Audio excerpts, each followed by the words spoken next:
사자성어 같은 준비를 못했는데 어떡하죠? 신년을 맞아서 정당 대표들과 이런 자리 마련해 주셔서 정말 감사드립니다.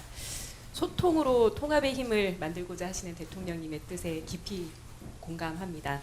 실시간 생중계되는 국무회의와 업무보고 또 타운홀 미팅에 많은 국민들께서 이미 호응과 지지를 보내고 계십니다. 통합의 의지를 강조하셨던 4년 전 대선 때를 저는 기억합니다. 후보 등록 후 첫 기자회견 하셨을 때 증오와 분열, 보복 정치를 넘어서 화해와 협력, 공존과 연대를 추구하는 통합 대통령이 되겠다고 이미 천명하셨습니다. 그러시면서 거대 양당의 기득권 정치의 결과로 국민은 울며 겨자 먹기로 차악을 선택해야 하고 이는 선의의 경쟁이 아니라 비협조와 발목 잡기로 정치 행정 실패를 유도하는 데 몰두하게 했다고 진단하셨고요. 적대적 공생이라 불러 마땅한 거대 양당 체제 속에서 민주당이 누려온 기득권을 모두 내려놓겠다고 약속도 하셨습니다. 당시 더불어민주당은 국민통합 정치개혁안을 발표했고 대선 후 야당이 되어서도 74명의 국회의원들이 정치개혁을 촉구하는 국회 농성을 벌이면서 지방선거 직전까지 국민의힘을 설득하던 모습이 생생합니다. 그로부터 4년이 흘렀습니다. 이제는 정치개혁을 이룰 때가 됐습니다. 선거제도를 바꾸는 것이 권력을 잡는 것보다 훨씬 큰 정치 발전을 가져온다고 하셨던 고 노무현 대통령의 말씀처럼 이번 지방선거 전 민주정치 발전의 뜻을 함께하는 모든 정당이 역사적 책임감을 안고 정치개혁의 소명을 다했으면 합니다. 오늘 이 자리에서 그 뜻을 모으기를 기대합니다. 한 가지 더 말씀드리면 지난해 국회 통과한 노란봉투법이 3월 9일 시행을 앞두고 있는데요. 노조법 개정 취지를 정면으로 훼손하면서 하청 노동자 120명을 집단 해고한 기업이 있습니다. 공적 자금 8,100억 원을 투입했던 한국 GM입니다.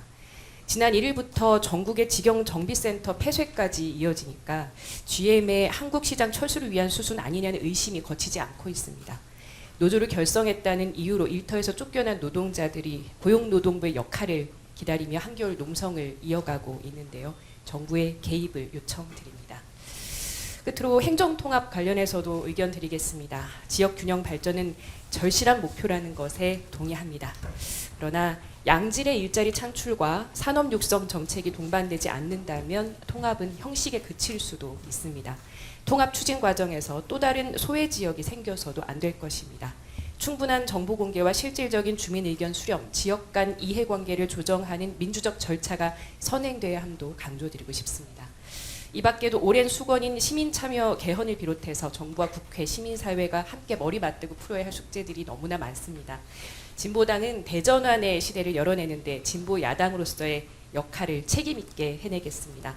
양극화, 불평등 극복을 위한 진보적인 정책들도 적극적으로 제안드리겠습니다. 오늘 자리에 함께 하신 정당들과 연대하고 협력하고 또 경쟁하면서 국민의 요구에 화답하는 한 해가 되기를 기대합니다. 고맙습니다. 네, 천하람입니다. 오늘 이렇게 또 신년을 맞아서 초대해 주셔서 감사하다는 말씀드리고 대통령님께서 주신 말씀처럼 외교와 안보 영역에서는 또 다소간의 생각의 차이가 있더라도 국익을 위해서 최대한 협력하겠다라는 또 다짐의 말씀도 드립니다. 제가 사실 오늘 그 19시간 정도 필리버스터를 하다가 와서 조금 군기가 덜 빠져 있을 수도 있습니다. 근데 이제 제가 그래도 말씀드리고 싶은 것은 원래 사실 제가 필리버스터를 좀 최대한 24시간 할까 하는 고민도 했었는데 그래도 다른 약속도 아니고 우리 대통령님과의 또 약속이고 제가 무슨 일이 있어도 가겠다라고 말씀드렸기 때문에 또 대통령님 이렇게 뵙고 또 인사드리고자 왔습니다. 오늘 필리버스터 뭐 대통령님 잘 아시겠지만 2차 종합특검에 관한 부분이었습니다. 저는 오늘 이렇게 필리버스터를 좀 생각보다 일찍 종료하고 대통령님 뵈러 와야겠다라고 생각한 것이 필리버스터를 더 하는 부분도 의미가 있겠지만 사실 실질적으로 이 2차 종합특검법에 대해서 제2요구를 하셔서 다시 한번 국회가 논의하도록 하실 수 있는 권한을 가지신 분이 대통령님이시기 때문에 오늘 뵙고 2차 종합특검법의 제2요구권을 행사해 주십사 하는 부탁의 말씀을 드리려고 왔습니다. 당연히 3대 특검에서 부족한 수사들이 있다라고 하면 해야 되겠죠. 그런데 3대 특검법에 보면 이제 그 부분들은 경찰 국가수사본부로 자연스럽게 다 인계가 되도록 되어 있고 실제 인계가 되어서 지금 국가수사본부가 담당하고 있는 그런 상황입니다. 그런 상황에서 사실 특검은 여당의 무기는 아니거든요. 대통령님께서 행안부 장관 산하에 있는 경찰의 국가수사본부에게 열심히 수사하시라. 이거는 대통령님 관심 사항이시기도 하고 여당의 최대 관심 사항인데 최선을 다해 수사하라라고 하면 저는 국가수사본부장이 눈에 불을 켜고 어쩌면 2차 종합특검을 하는 것보다 더 잘할 수도 있다라고 생각합니다. 그리고 그렇게 해주신다면은 저는 이게 국가수사본부와 경찰에게도 굉장히 뜻깊은 일이 될 것이다. 굉장히 중요한 중차대한 사안에 대해서 대통령님께서 대통령님 지휘 하에 있는 경찰과 국가수사본부를 믿고 사건을 맡겨주신다고 하면 또 경찰로서도 굉장히 중요한 사건에 특수수사 역량을 이번 기회에 더 한 단계 업그레이드 시키는 그런 뭐 좋은 계기가 될 수도 있다고 생각합니다.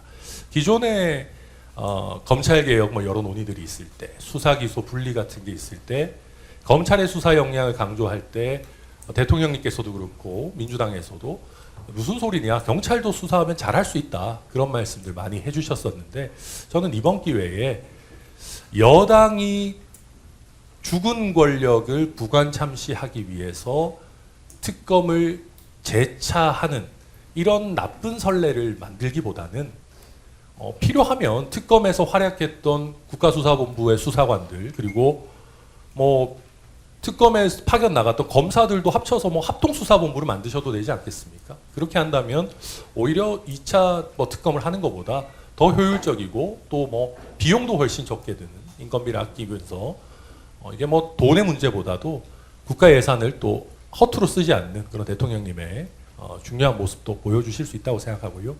그리고 그것보다 제가 오늘 좀 드리고 싶은 말씀이 이게 뭐 절대 그럴 사람들은 아니지만 윤석열 정권에서 최상병 특검이나 김건희 특검 같은 것들을 수용했다면 저는 역사의 물결은 굉장히 많이 바뀌었을 거라고 생각합니다. 물론 그 직접적인 문제가 있는 부분들이랑 좀 다릅니다만은 그래도 여야를 가리지 않고 대통령님께서도 통일교의 이 정교 유착 문제를 굉장히 강하게 질타도 하셨었는데 뭐 여야 가릴 것 없이 통일교 특검이라든지 특히 또 이번에 지방선거를 앞두고 있는데 뭐 돈공천 관련한 어떤 특검이라든지 이런 부분들 혹여 여당이나 뭐 대통령님 가까운 분 포함해서 수사 대상이 될 수 있다 하더라도 아니 특검이라는 게 내가 쓰는 칼뿐만이 아니라 정말 공정한 수단이다라는 것을 대통령께서 보여주신다면은 저는 이게 대한민국 대통령제와 정치 역사에 어마어마한 성취와 진보가 될 거다 그렇게 생각하고 이제 뭐 오늘 지방선거 관련 얘기도 많이 해주셨는데 지방선거 전에 돈공천 특검을 하게 된다라고 하면 뭐 이번 지방선거 때 누가 무서워가지고 뭐 공천원금 받겠습니까?